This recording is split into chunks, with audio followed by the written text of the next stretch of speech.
다 함께 성경 암송하심으로 새벽 기도회 시작하겠습니다. 너희는 사도들과 선지자들의 터 위에 세우심을 입은 자라. 그리스도 예수께서 친히 모퉁이 돌이 되셨느니라. 그의 안에서 건물마다 서로 연결하여 주 안에서 성전이 되어가고 너희도 성령 안에서 하나님이 거하실 처소가 되기 위하여 그리스도 예수 안에서 함께 지어져 가느니라. 아멘.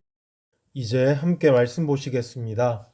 오늘은 누가복음 16장 14절로 31절까지 본문입니다.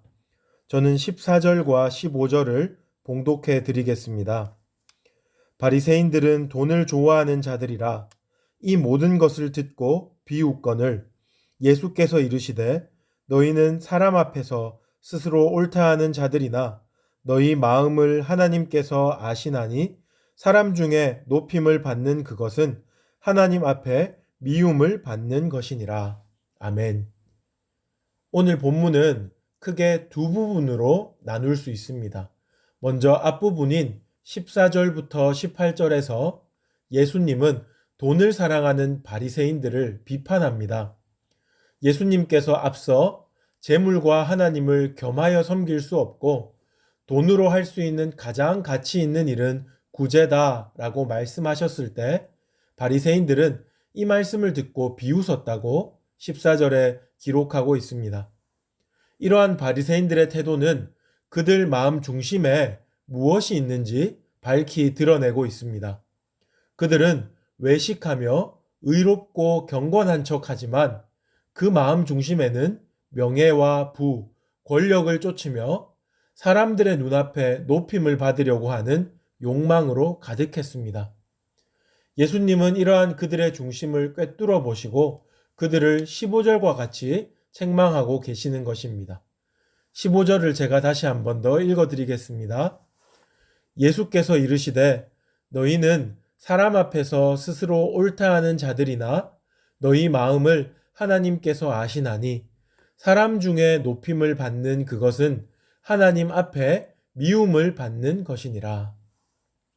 이 말씀을 한마디로 요약해 보면 사람을 속일 수 있지만 하나님은 속일 수 없다라는 것입니다.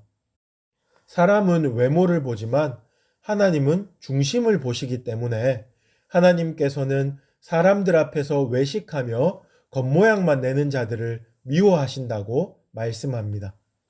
그리고 이어 16절과 17절에서 예수님은 이제 율법의 시대가 가고 복음의 시대가 열렸다라고 선포하십니다.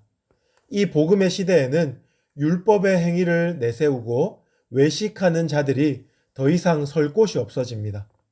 그렇다고 해서 이 복음의 시대에 율법이 더 이상 필요 없다라는 말은 아닙니다. 이 시대에는 율법의 정신, 곧 하나님이 이 율법을 주신 진정한 목적을 알고 마음과 뜻을 다해 하나님의 말씀을 따르고 하나님만을 사랑하는 자들이 하나님 나라 백성으로 인정받는 시대입니다. 이제 본문의 두 번째 부분으로 넘어가 보겠습니다. 바리새인들을 향한 이러한 책망의 논조를 그대로 유지한 채로 우리 주님은 19절부터 아주 중요한 비유를 하나 말씀하십니다. 그것은 바로 부자와 거지 나사로의 비유입니다.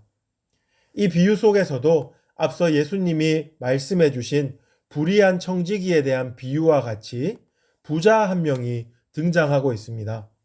우리가 어린 시절 주일학교에서 들었던 부자와 거지 나사로의 비유 속에 등장하는 부자는 대개 아주 나쁜 사람으로 묘사됩니다. 반면에 거지 나사로는 의로운 사람으로 그려져 있지요. 그러나 사실 본문을 꼼꼼히 읽어보면 예수님은 부자의 악행이나 혹은 거지 나사로의 의로운 행동에 대해서 일절 언급하고 있지 않으십니다. 다만 25절에 보시면 예수님은 아브라함의 말을 빌어서 부자는 살았을 때 좋은 것을 받았고 나사로는 고난을 받았으니 나사로는 천국에서 위로를 받고 부자는 지옥에서 괴로움을 받는 것이라고 말씀하십니다. 사실 부자가 이 땅에서 많은 것을 받았기 때문에 지옥에 가고 가난한 자는 이 땅에서 고난을 받았기 때문에 천국에 간다 하는 이 단순한 비교는 우리에게 많은 의문을 던집니다. 그럼 돈 많은 사람은 그 누구라도 천국에 가지 못한다는 말인가? 혹은 반대로 가난한 자, 곧 이 땅에서 고난을 받은 사람은 그 누구라도 천국에 들어갈 수 있다는 말인가? 이런 질문 말입니다. 그러나 오늘 본문은 이런 질문에 대한 답을 주기 위한 비유가 아닙니다. 오직 한 가지에만 초점을 맞추고 있는데 그것은 바로 돈을 좋아하는 바리새인들을 책망하는 것입니다. 비유 속에 나오는 부자는 다른 것은 몰라도 매우 탐욕적인 사람이었습니다. 19절을 보시면요. 자신은 자색 옷과 고운 베옷을 입고 날마다 호화로운 생활을 했지만 자신의 대문 앞에 버려진 채 죽어가는 거지 나사로에 대해서는 아무런 관심도 가지지 않았던 사람입니다. 그의 많은 탐욕이 심각한 이기심을 낳았던 것이고 타인에 대한 긍휼을 빼앗아 간 것입니다. 지금 예수님은 이러한 비유를 통해 이토록 탐욕적인 부자의 모습이 다름 아닌 외식하는 바리새인들의 모습이라고 신랄하게 책망하고 계신 것입니다. 이러한 비유를 듣고 있는 바리새인의 기분은 어떠했겠습니까? 막 속이 부글부글 끓었을 것 같습니다. 그도 그럴 것이 예수님은 이 비유를 통하여서 아브라함의 자손이라고 자부하는 그들, 율법적으로 흠이 없다고 자신하는 그들에게 너희는 죽어서 지옥에 갈 것이고 너희가 그토록 좋아하는 아브라함도 너희를 외면할 것이다 라고 엄포를 놓고 계시기 때문입니다. 그렇다면 이 비유를 지금 듣고 있는 여러분의 기분은 어떠합니까? 그래, 저 나쁜 바리새인들 참 잘못했네 라고 남의 이야기처럼 들으시고 계신 것이 아닙니까? 아니면 혹 내 마음 속에도 물질을 향한 끝없는 이러한 탐욕이 도사리고 있지 않은가라며 진중한 마음으로 자기 자신을 점검하고 계십니까? 아마도 주님은 후자와 같은 반응을 더욱 기뻐하실 것입니다. 제가 어제 설교에서도 잠시 언급했는데 우리는 돈을 객관적이라고 생각하고 싶어 합니다. 그리고 그것을 어떻게 사용하는가가 더 중요한 것이라고 말하고 싶어 합니다. 하지만 성경은 돈에 대해서 매우 조심스러운 입장을 취합니다.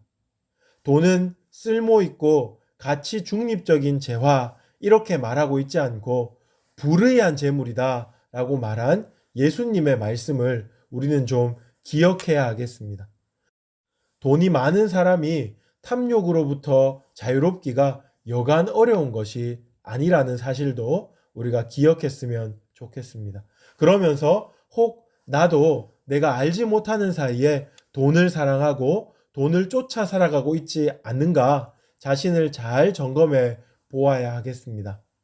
사실 돈으로부터 자유로운 사람이 어디 있겠습니까?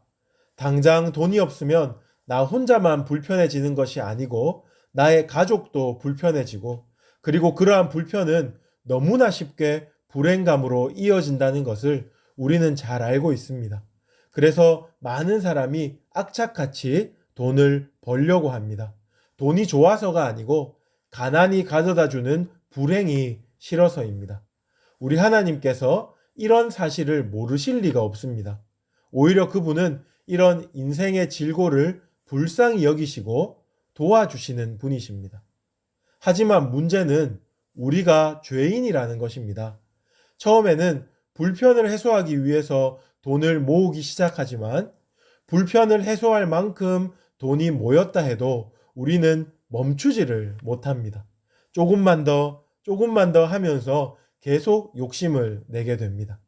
이런 탐욕적인 모습을 오늘 예수님은 경고하고 계신 것입니다. 우리가 너무나 잘 알고 있는 말씀, 욕심이 잉태한 즉 죄를 낳고 죄가 장성한 즉 사망을 낳느니라 하는 이 말씀을 꼭 기억합시다. 그리고 이 욕망과 싸우되 하나님 앞에서 진실하게 나의 속내를 드러내고 주님께 도움을 요청해야 합니다. 그때 우리 주님은 우리를 도와주실 것이고 우리가 돈의 노예가 아니고 하나님의 백성으로 승리하게 하실 것입니다. 제가 어제도 초대 교부들에 대한 이야기를 좀 해드렸는데요. 초대 교부들은 오늘 우리가 함께 살펴본 부자와 거지 나사로의 비유에서 부자의 이름이 언급되지 않고 거지의 이름은 나사로다 하고 분명히 언급된다는 점에 주목합니다. 그리고 이렇게 말합니다. 탐욕의 노예로 사는 사람은 하나님께 기억됨이 없고 하나님의 백성으로 살면서 스스로 청빈을 선택하는 사람은 하나님께 반드시 기억된다라고 말입니다. 주님께 기억되는 우리 모두가 되기를 주님의 이름으로 축복합니다.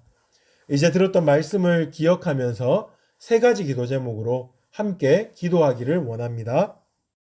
먼저 우리가 돈을 쫓아 살아가지 말고 하나님의 말씀을 쫓아 살아가게 하옵소서.